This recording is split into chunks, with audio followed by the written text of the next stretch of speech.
विद्यार्थी हम लोग केमिस्ट्री की शुरुआत कर रहे हैं और जानते हैं केमिस्ट्री को बिल्कुल बेसिक से जो आपके स्टेट एग्जाम में 100% करेक्ट होंगे। केमिस्ट्री के बारे में कुछ तथ्य जान लीजिए। इन आंकड़ों से कभी कभी आपके स्टेट एग्जामिनेशन में पूछ दिए जाते हैं प्रश्न। सबसे पहली बात, केमिस्ट्री की उत्पत्ति कौन से देश से हुई है? तो आप याद रखेंगे केमिस्ट्री की उत्पत्ति आपके मिस्र देश से हुई है। मिस्र एक देश है जिस देश से आपकी केमिस्ट्री की उत्पत्ति हुई है। और मिस्र देश के आपके एक शब्द थे कीमिया। मिस्र देश के कीमिया शब्द, कीमिया का अर्थ होता है काला रंग, यानी कीमिया क्या है? शब्द है। यानी केमिस्ट्री की उत्पत्ति आपके मिस्र देश के कीमिया शब्द से हुई है। अगली जानकारी हम लोग प्राप्त कर लेते हैं। केमिस्ट्री को बारे में बतलाने वाले यानी केमिस्ट्री के क्षेत्र में सर्वाधिक कार्य करने वाले जो आपके वैज्ञानिक थे जिनका नाम है एंटोनी लेवोसियर। इसलिए एंटोनी लेवोसियर को आधुनिक रसायन का पिता कहा जाता है। इसलिए आपके एग्जामिनेशन में यदि प्रश्न आएगा कि फादर ऑफ केमिस्ट्री, याद रखेंगे फादर ऑफ केमिस्ट्री, तो याद रखेंगे जरूर आप एंटोनी लेवोसियर। इसके अलावा एक प्रश्न आपसे और पूछा जा सकता है कि भारतीय रसायन के जनक कौन है, यानी भारत में रसायन को कौन लाया? एंटोनी लेवोसियर फ्रांस के रहने वाले वैज्ञानिक थे, तो भारत में कैसे आया? तो भारत के एक वैज्ञानिक थे जिनका नाम था प्रफुल्ल चंद्र राय।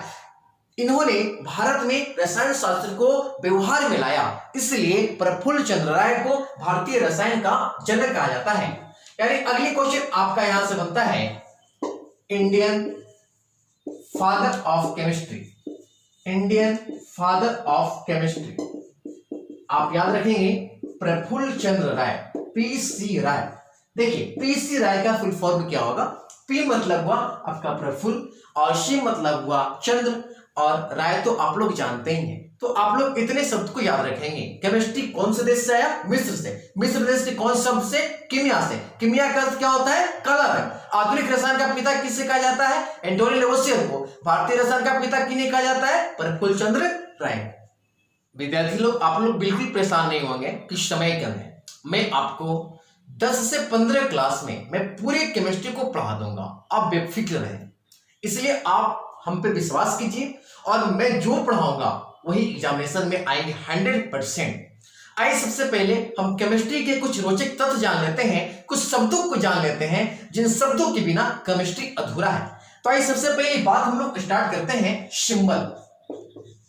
सिंबल के बारे में आप लोग सारे लोग सुने। सिंबल को कहते हैं संकेत। जैसे आप लोग संकेत यूज करते हैं, सी यूज करते हैं किसके लिए? कार्बन के लिए। आप लोग ए यूज करते हैं किसके लिए? नाइट्रोजन के लिए।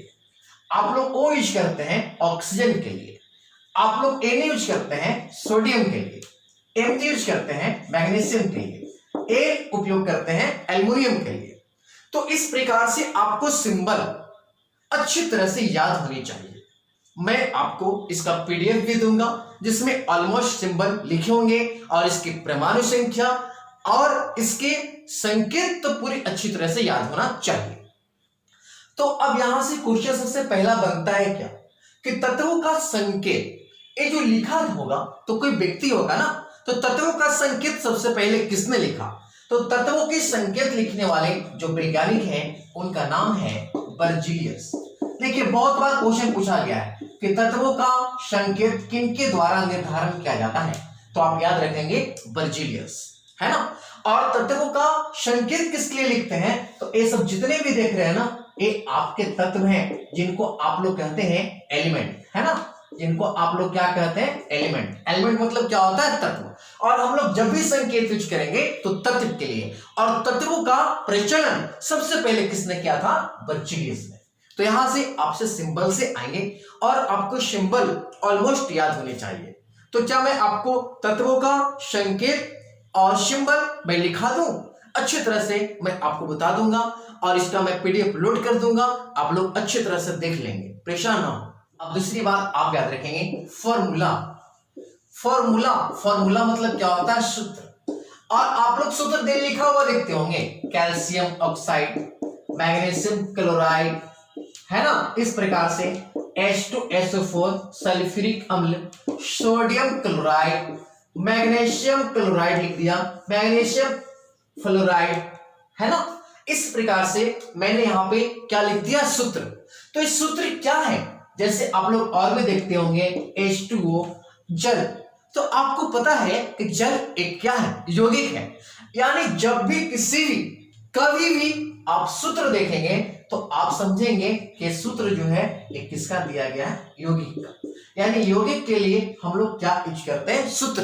बहुत बड़ा प्रश्न आ गया है कि कौन इनमें यौगिक है, तो आप याद रखेंगे कि जल यौगिक है। और जितने भी आप सूत्र लिखते हैं तो यौगिकों का सूत्र लिखते हैं और तत्वों का क्या लिखते हैं, संकेत। तो जानते हैं तीसरी बात क्या है, बात को समझिए। तीसरी बात है आपका रिएक्शन। रिएक्शन देखते ही विद्यार्थियों को डर लगने लगता है, तो आपको घबराना नहीं है। रिएक्शन का अर्थ समझिए। रिएक्शन मतलब होता है अभिक्रिया। अभिक्रिया कौन करेगा, या तो तत्व करेगा या तो यौगिक करेगा। यानी कहने का अर्थ है कि कोई पदार्थ अभिक्रिया या तो अकेले कर लेता है या तो दो पदार्थ अभिक्रिया कर सकता है। यानी रसायन शास्त्र में पदार्थ स्वयं भी अभिक्रिया कर सकता है या पदार्थ किसी दूसरे के साथ मिलकर अभिक्रिया कर सकता है। जैसे आप देखिए, स्वयं कैल्शियम कार्बोनेट को आप गर्म करेंगे तो यहां स्वयं अभिक्रिया होगा, कैल्शियम ऑक्साइड, और बनेगा क्या, कार्बन डाइऑक्साइड। आप H2 और O2 की अभिक्रिया कराएंगे तो एक क्या बनेगा, आपका जल। तो यहां पे क्या हो रहा है कि कोई पदार्थ अकेले या कोई पदार्थ दो पदार्थों के साथ मिलकर अभिक्रिया करता है और नया जो पदार्थ बनता है ना, उसका गुण जो होता है प्रारंभिक पदार्थ के गुण से भिन्न होता है। तो इस प्रकार की अभिक्रिया को हम लोग कहते हैं रासायनिक अभिक्रिया। जब दो या दो से अधिक पदार्थ या कोई स्वयं पदार्थ क्रिया करके नए गुण वाले पदार्थ का निर्माण करता है तो इससे क्या कहते हैं, रासायनिक अभिक्रिया। और रासायनिक अभिक्रिया को जो आप देख रहे हैं, ये जो आप प्रेजेंट कर रहे हैं, इसी को कहते हैं हम लोग इक्वेशन। इक्वेशन मतलब होता है आपका क्या, समीकरण।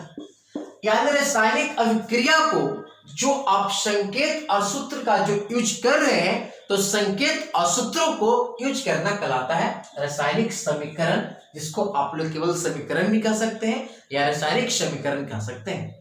तो ये आपके तीन चीज थे। पहली चीज थे जो आपको संकेत याद रखना है, संकेत तत्व के लिए यूज करते हैं। दूसरी बात फॉर्मूला यौगिक के लिए यूज करते हैं। और तीसरी चीज रिएक्शन जो आप उपयोग करते हैं समीकरण के लिए। और यदि आप संकेत और सूत्रों का प्रयोग करेंगे तो समीकरण कहलाएगा। और कहने का अर्थ है अभिक्रिया क्या है, तो अभिक्रिया करने के लिए या तो पदार्थ स्वयं करता है या दो से अधिक पदार्थों के साथ मिलकर रासायनिक अभिक्रिया कर सकता है। H2 और O2 जब रिएक्शन करता है तो बनाता है जल। तो ये जो रासायनिक अभिक्रिया में जो भाग लेने वाले पदार्थ है, इसको कहते हैं रिएक्टेंट। रिएक्टेंट मतलब होता है अभिकारक।